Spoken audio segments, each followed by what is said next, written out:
एन्फाले लिइरहेको अहिलेको निर्णयहरूमा चाहिँ एकदमै धेरै आलोचना आउन थालेको छ। पछिल्लो समय एन्फाले चाहिँ गरेको गलत निर्णयहरूलाई चाहिँ धेरै मानिसहरूले चाहिँ खुलेरै आलोचना गरेको छ भने धेरै मानिसहरू असन्तुष्टि पनि रहेको छ। अझ खेलाडीहरूको कुरा गर्नु पर्दाखेरि त खेलाडीहरूले एकदमै धेरै दुःख पाइरहेको छ।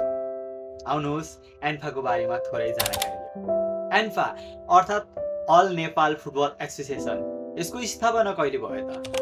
सन् 1951 मा स्थापना भएको यो संस्थाको मेन उद्देश्य भनेको नेपालको फुटबललाई चाहिँ अन्तर्राष्ट्रिय जगतमा लाने र नेपालको फुटबल खेलाडीहरूको हितमा काम गर्ने र नेपाली फुटबललाई चाहिँ विकास गर्ने थियो।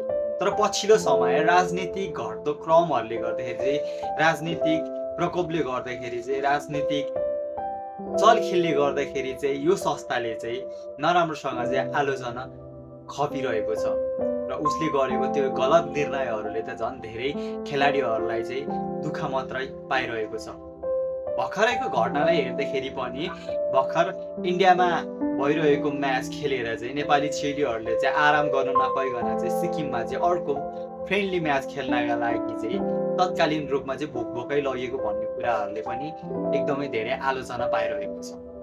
र साँच्चै नै यदि एन्फाले चाहिँ राम्रोसँग चाहिँ आफ्नो गल्तीहरूलाई सुधार गरेर चाहिँ अगाडि नबढ्ने हो भने भोलिको दिनमा नेपाली फुटबल रहन्छ या रहँदैन भन्ने कुरा पनि अन्यलमा परेको छ।